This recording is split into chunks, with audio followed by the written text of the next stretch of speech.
If one or more of your fingers tends to get stuck in a closed position like this, and it pops and it snaps when you try and move it back and forth, then this is the video for you, because I'm about to go over 3 powerful strategies for getting rid of trigger finger. Let's get into this.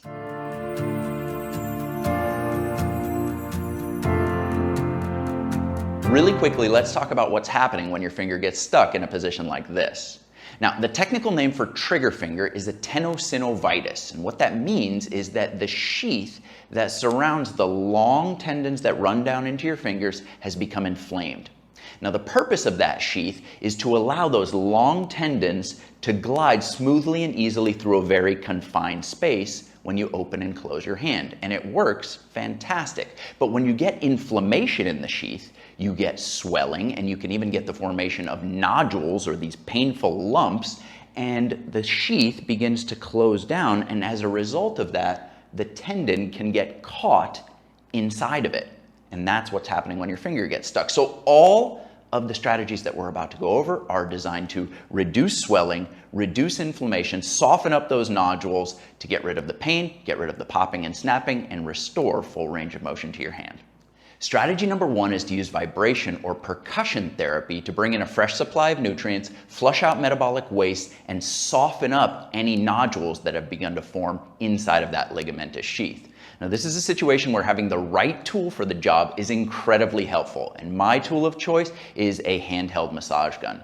You can massage the area and accomplish some of the same things just with hand massage, but you tend to have to push pretty hard to get the desired result, and the last thing in the world that you want to do is increase inflammation with a person that has an inflammatory condition like a tenosynovitis. So you're going to use a pretty low setting with a soft tip, and what I like to do is go after the joint from the side, because if you try and go after it straight from the front and open that finger with a trigger finger, it's often very painful for the person. So you can soften the area up with about 30 seconds to a minute of working the side of the joint, and then I'll often go over to the other side and do the exact same thing. I like working on it in this position so that any swelling can drain out of the extremity, and then once I've softened it up sufficiently, I'll get the massage tool underneath the knuckle, and I'll actually start to use it gliding upward to try and use the vibration to help me actually gently open the joint. You don't want to force anything, but you'll find that the vibration will really help to soften up all that tissue.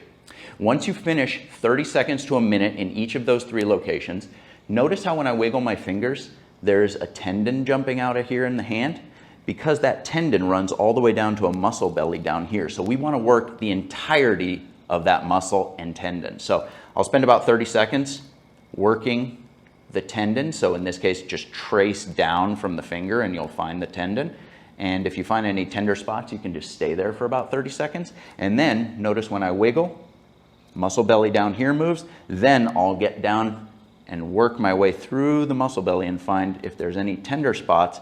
And then I'll hold it in that spot and watch what I do with my wrist. I'm going to be taking that wrist gently into extension, bending my fingers backwards, just putting a gentle stretch on that tissue, using vibration to open everything up in a way that is not painful, but it allows you to move much further than you would without the vibration there. The second strategy takes full advantage of the fact that we just spent a couple of minutes softening the tissue that surrounds that trigger finger and the trigger itself. Now what we want to do is focus on regaining the lost range of motion. So one of the factors that consistently sets the stage for trigger finger-like problems is repetitive gripping or grasping activity, or spending a lot of time with a hand closed position. So the finger eventually gets stuck in that position, which means you're completely lacking extension. So what we need to do is focus on getting that extension back into the finger. And how we're going to do that is, at first we'll do it passively. So you'll slowly extend all the other fingers and the trigger finger will lag behind. You'll take your opposite hand and just gently try and push that finger open. So you'll move the other fingers and you'll gently try and push the trigger with it. Moving the other fingers helps kind of guide the finger that's lost its way back in the right direction. So you're going to run that through 20 to 30 repetitions. Don't push so hard that you create pain. The goal is just to get 1 to 2 millimeters more range of motion with each time you run through this sequence. Because repetitive gripping and grasping activities are so often implicated in trigger finger, strategy number 3 is to give those flexor muscles on the underside of the forearm, the muscles that are responsible for closing the hand, a much needed break. And one of the best ways of doing this, it's super effective, inexpensive, and it works 24 hours a day, is with a simple application of rock tape. Now for this application, just make sure that you round the corners. You're going to need a piece of tape that's roughly 75% of the length of your forearm from wrist to elbow. And then you're just going to take your tape and tear it about 2 inches from the end. Tear the backing, that is, so the tape is still intact. Then you're going to peel away that tab. You're going to hold your forearm up just like this, and you're going to apply the tape just dead center, right below the wrinkles in the wrist. You're then going to take your arm, hold it knife edge like this, bend the wrist backwards so you're staring directly at your thumb. That's going to put a stretch on all of that tissue. If the finger is stuck in this position, don't even worry about that. You're then going to peel up the remaining edge, and you're going to put about 20% stretch on that tape, pulling it downward, keeping the wrist bent backwards as you apply it, pointing straight down to the elbow. So 20% stretch. When you get 2 inches from the end, pin it like I'm doing with my finger, pull the tab away, and then that last couple inches should go down with no stretch on it. Those are your anchors. You'll then take the backing of your tape and rub to activate the adhesive. Now you've got a very gentle stretch being placed on those flexor muscles, and it's going to last all hours of the day and night, and you don't have to do anything.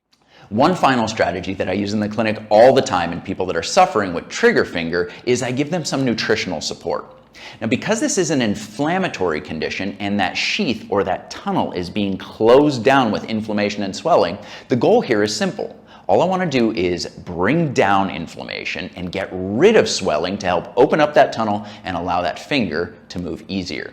Now, there are 2 substances that I would key you in on specifically for that purpose. The first is Apreflex, which is a highly concentrated, highly absorbable form of Boswellia serrata, which is a potent anti-inflammatory and super effective for exactly these types of conditions. The second is serrapeptase, which is a powerful proteolytic enzyme that has a phenomenal reputation specifically for getting rid of swelling and excess fluid. So if that tunnel is being closed down as a result of swelling, that serrapeptase will push it out and push it out fast. Now, both of those substances, by the way, are available inside of my Movement Essentials Joint Relief. Click the link in the upper left for more information. Thanks so much for watching. I really hope that you enjoyed this video and that you'll put this information to good use. If you want more information on Movement Essentials, rock tape, or the massage gun that I recommend, check the links in the description down below. But before you head out of here, make sure to click that thumbs up button and subscribe to the channel so that you're updated when the next video comes out. That's all for now. See you next time.